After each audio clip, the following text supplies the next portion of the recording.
Sveiciens visiem 2024. Gada izskaņā. Jā, tūlīt jau jaunais gads būs. Būs jauns gads un būs jauni jaunumi. Bet par to arī parunāsim jaunajā gadā. Bet šodien tad beidzot es dabūju mašīnu, benzīna dzinēju, jā, Audi.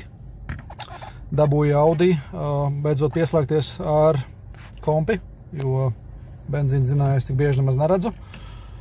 Un tad, jā, es gribēju parunāt tieši par benzīna dzinēju dzīvo datu lasīšanu, kas ir atšķirīgs no dīzeļa un uz ko mums vajadzētu skatīties. Principā visiem benzīna dzinējiem, teiksim tā, nezinu, pa jaunajiem gan īsti, nu droši vien, ka visiem, jā. Kļūdas gribēju nolasīt, bet nē. Pa kļūdām šodien neies runa par dzīvajiem datiem, jā. Tātad ir viena lieta, kas benzīnu dzinējos praktiski ir pati svarīgākā. Varētu teikt, jā, principā pati svarīgākā, jo cits svarīgāks nav lietas, ko, ja jūs veicāt praktiski jebkādu motoru diagnostiku benzīnu dzinējam, šīs te parametrs jāņem vērā, un tas ir lambda sensors rādījums bank 1, jā, obligāta bank 1, jo šis te sensors, tad mums ir tas sensors, kas koriģē mūsu degmaisījumu. Un visi benzīna dzinēji, nu jā, varētu teikt, ka visi benzīna dzinēji ir ļoti, ļoti saistīti ar šo te rādījumu. Šim te rādījumam attiecīgi vajadzētu kaut kur staigāt ap 0, kā šajā gadījumā. Attiecīgi mīnus mums ir, tas ir bagāts degmaisījums, jā, un plus mums ir liesas degmaisījums. Tātad attiecīgi mums degmaisījumam vajadzētu būt 1:15, ja es pareizi atceros, bet negalvoju, ka es pareizi atceros, bet principā ir, nu, ja jums interesē paskatāties Google, bet man liekas, ka bija pareizā attiecība 1 grams degvielas pret 15 gramiem gaisa, nu, vai attiecīgi 1 kilograms degvielas uz 15 kilogramiem gaisa. Šī te stoikometriskā tā attiecība, lai būtu, teiksim tā, ideāls degmaisījums, kas sadeg ideāli. Tātad, lūk, šis ir tas sensors, kas vēro šo te degmaisījuma stāvokli izplūdes traktā, un attiecīgi pēc šī te rādījuma mēs izdarām praktiski 90% diagnostiku, veicam diagnostiku sakarā šo te rādījumu. Attiecīgi, ja šis te rādījums ir plusā, mums ir,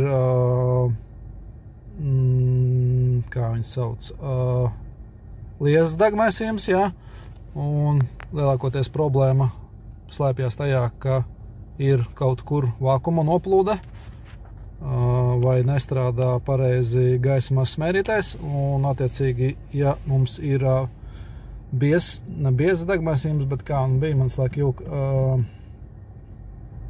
bagāts, ja, bagāts degmaisījums, tad attiecīgi mums ir problēmas kaut kur ar iesmidzināšanas sprauslu, nestrādā kāds cilindrs, mums ir kaut kādi izlaisti šitie te cikli cilindrā, un kaut kā tā, jā, tā kā principā benzīna dzinējos pati svarīgākā lieta ir šis te lambda sensora rādījums, un tas ir jāņem vērā vienmēr veicot diagnostiku tieši benzīna dzinējiem. Teiktu pati svarīgākais parametrs, kas pēc kā var pateikt 90% gadījumos, kas notiek ar jūsu motoru, jūsu benzīna motoru, tā būtu pareizāk teikt. Vēl viena interesanta lieta, ko es pamanīju, ejot caur šiem te parametriem, vairāk jau gribēju parādīt, kā jābūt ir, bet, diemžēl, pamanīju arī, kā nav jābūt. Tad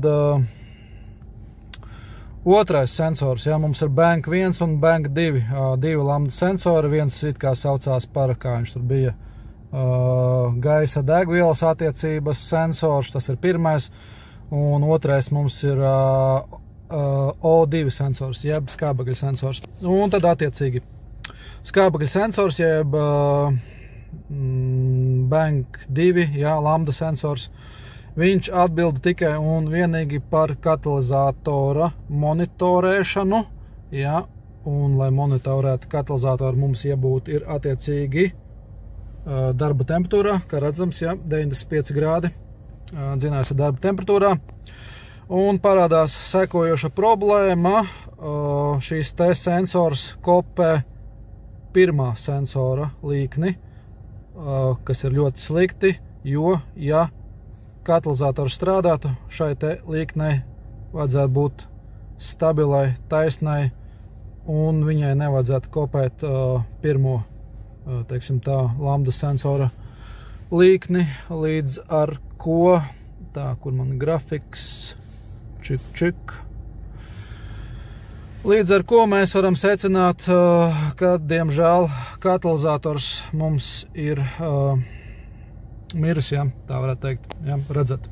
Zilais ir lambda 1 sensors, kas ir mūsu degvielas gaisa attiecību sensors, un otrais ir skābekļa sensors, kas mums ir mūsu katalizatora sensors, un mēs redzam, ka viņi kopē viens otru, diemžēl, ja, un tas mums nozīmē, ka mūsu katalizators nestrādā.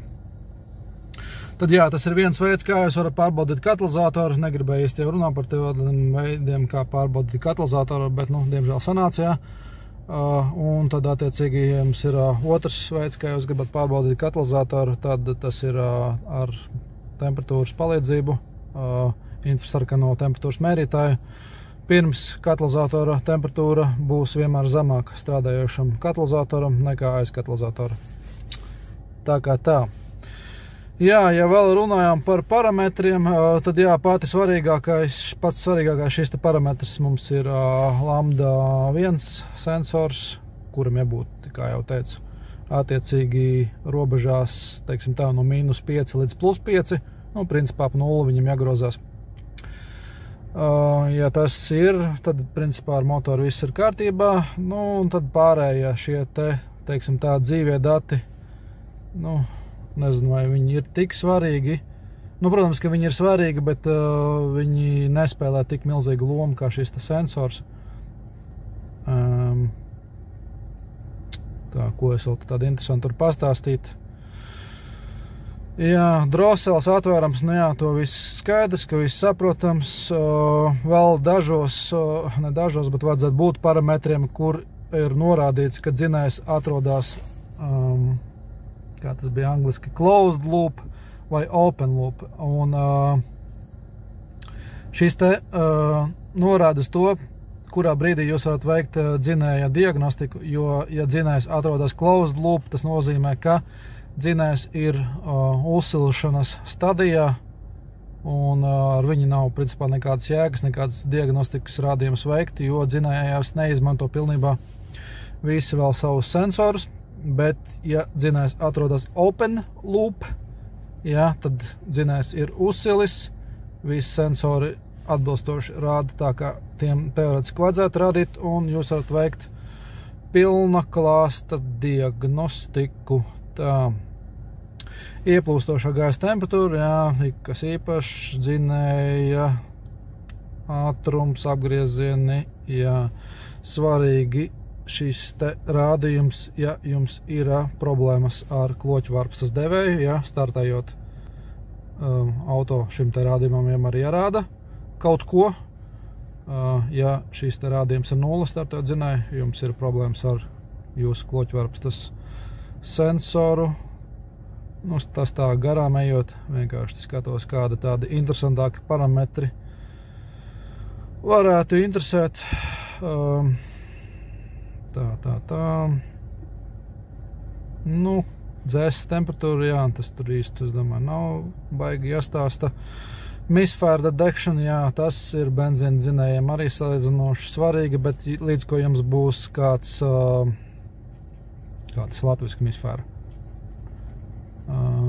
Ja jums nenotiek detonācija cilindrā, ja, šie te parametri to parāda, uzskaita, bet atkal līdz, man slēgtas pirksts bāžās, līdz ko notiek kāds detonācijas iztrūkums, Jūs to uzreiz redzat arī pēc lambda sensora, jo tad uzreiz paliek bagāts degmaisījums, un tas ir redzams pēc šī te lambda sensora rādījumiem. Tā. Kas mums vēl interesants, te ir knock sensori, jā, tas mums it kā mēģina koriģēt šo te mūsējo iesmidzināšanas sleņķi, jā, brīdi. Ne iesmidzināšanas, bet aizdedzes, tā būtu pareizāk teikt. Tas ir tā. Viens mazliet bišķiņ vairāk nē, viņu izplus mīnus staigā ir ok. Tā tad, jā, ja kāda problēma mums trāpās ar šiem te, tad jāskatās ir attiecīgi uz svecēm vai indukcijas polēm. Tā, kas mums vēl te tāds interesants ir adaptācijas kaut kādas, tā.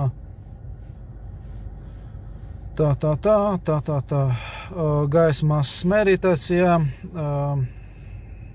Teorētiski viņam vajadzētu kopēt,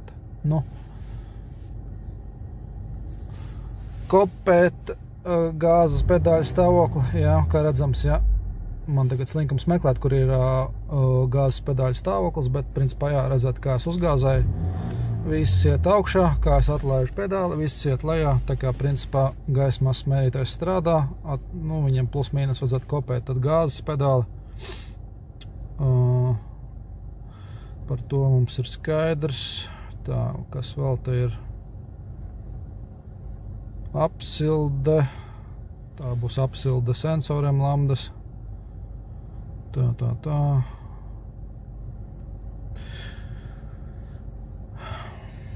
Kaut kā tā, es nezinu, vai īsti kaut ko vēl stāstīt, principā par galveno lietu, ko es pateicu, jo, jā, galvenā lieta, kas atkal atkārtojās, ir šī te lambda.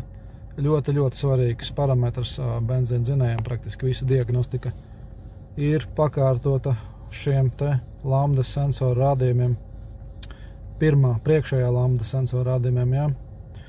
Līdz ko mums ir zināms, kas notiek ar dzinēja degmaisījuma stāvokli, mēs varam veikt kaut kādus testus un varam tad tālāk arī skatīties attiecīgi, kur mums ir problēma.